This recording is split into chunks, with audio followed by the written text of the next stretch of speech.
Wafi jelas nggak pernah sekolah dan nggak pernah mendapat pendidikan tentang filsafat, apalagi filsafat ilmu. Jadi Robito Alawiyah ini memang mempekerjakan ustadz-ustadz geblek model Wafi. Apalagi kalau mengait-ngaitkan dengan saya sholat atau tidak. Ingat perintah pertama agama itu apa? Baca, bukan sholat.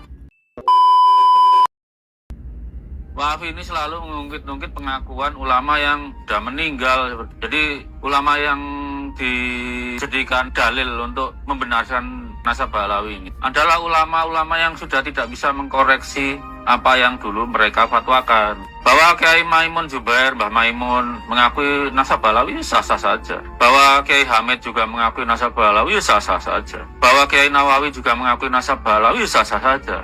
Tapi kita generasi muda nggak bisa ikut kayak seperti itu. Kerja ilmiah itu bukan seperti itu. Kerja ilmiah itu basisnya keraguan. Jadi apa yang dikatakan Wafi itu nggak ilmiah sama sekali.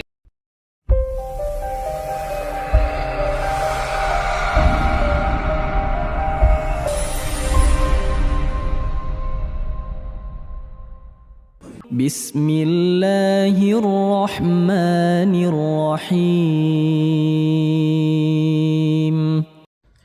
Bismillahirrahmanirrahim. Assalamualaikum warahmatullahi wabarakatuh. Alhamdulillah wassalatu wassalamu ala Rasulillah Sayyidina Muhammad ibn Abdillah wa ala alihi wa sahbihi wa man walah, amma ba'd. Sahabat muslimin yang dirahmati oleh Allah dimanapun kalian berada. Jadi begini, saya sempat melihat potongan video Dr. Sugeng ya, yang ahli pakar ikan nila dan mujair. Beliau mengatakan, kalau Indonesia ini ikut ustadz-ustadz semacam Wafi, maka Indonesia tidak akan maju-maju, kata dia. Karena selalu mengikuti ya ulama-ulama, kiai-kiai yang sudah wafat. Jadi seolah-olah dia menggiring opini agar kita itu tidak mengikuti kiai-kiai yang sudah wafat, guys. Karena dia akan meneliti kan seperti itu, seolah-olah penelitiannya benar gitu ya. Padahal sahabat Abdullah bin Mas'ud mengatakan, "Man kana mustannan falyastanna biman qad mata fa innal hayya la tu'manu 'alaihi fitnah." Jadi kalau mau ikut ulama, kata sahabat Abdullah bin Mas'ud, ya ikut yang sudah wafat. Karena yang hidup ini belum tentu aman dari fitnah. Fitnah bayaran, digaji oleh pihak tertentu untuk selalu menarasikan hal tertentu, itu gak aman dari fitnah. Makanya ikut para ulama yang sudah wafat, yang sudah aman dari fitnah. Itu kata sahabat Abdullah bin Mas'ud. Bahkan Rasulullah bersabdakan, "Fa idza ra'aitum ikhtilafan katsira fa'alaikum bis-sawadil a'dham." Kalau kalian melihat perpecahan yang sangat banyak, maka pilihlah ulama yang mayoritas. Kalau ikut mayoritas itu aman, guys. Aman. Itu kata Rasulullah seperti itu. Inna ummati lan tajtami 'ala dhalalah wa yadullahi 'alal jamaah. Umatku tidak akan pernah bersepakat kepada kesesatan. Jadi mustahil umat Islam ini semuanya sesat. Dari dulu semuanya salah. Gak akan terjadi. Itu sudah jaminan dari Rasulullah. Ya. Dan wa yadullahi 'alal jamaah. Pertolongan Allah ini ada pada grup jamaah, mayoritas para ulama. Jadi Al-Quran saja, Al-Quran, kalau kita tidak faham mengenai agama ini, jangan menerjemah sendiri, apalagi comot-comot Google. Tetapi apa? Fas'alu ahla dzikri in kuntum la ta'lamun. Bertanyalah kepada para ulama kalau kalian nggak tahu. Bukan bikin metode sendiri. Tes DNA, tes DNAU, liman idda'a atau liman yadda'i annahu min dzurriyyatin nabi.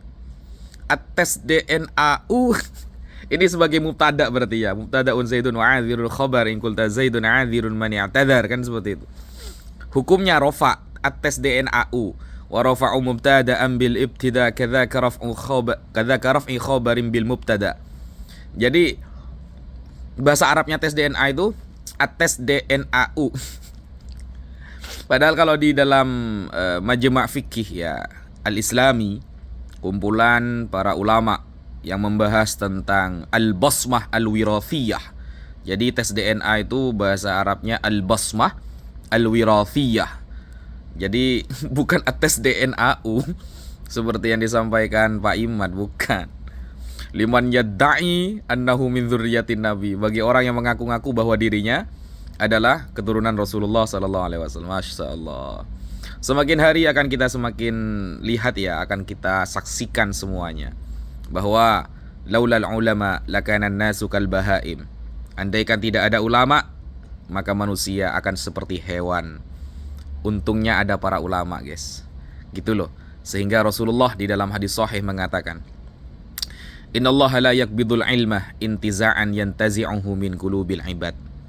Allah itu mencabut ilmu di dunia bukan dengan cara mencabut dari hati kita, tidak. Walakin yakbidul ilma biqabdil ulama. Tapi Allah mencabut ilmu yang ada di dunia dengan cara mencabut dan mewafatkan para ulama. Bukan para dokter, ahli mujair, ahli ikan nila, ahli ikan belut, bukan. Tapi hilangnya ilmu di dunia dengan cara Allah mewafatkan para ulama. Hatta idza lam yubqi aliman, saudara. Sehingga ketika di dunia ini sudah tidak ada yang alim, ittakhadhan nasu ru'usan juhala. Orang-orang akan mengangkat orang bodoh menjadi seorang ulama. Orang bodoh akan dipanggil ustadz.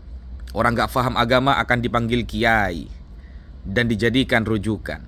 Fa'in aftau, ya. Jadi gimana itu tadi terusan hadis itu ya. Innallaha la yakbidul ilma intiza'an yantazi'uhu min qulubil ibad walakin yakbidul ilma biqabdil ulama hatta idza lam yubqi aliman ittakhadhan nasu ru'usan juhala. Nah, ittakhadhan nasu ru'usan juhala. Orang-orang akan mengangkat orang bodoh. Fasu'ilu fa'aftau bighairi ilmin. Mereka ditanyakan masalah hukum, mereka menjawab dengan tanpa ilmu.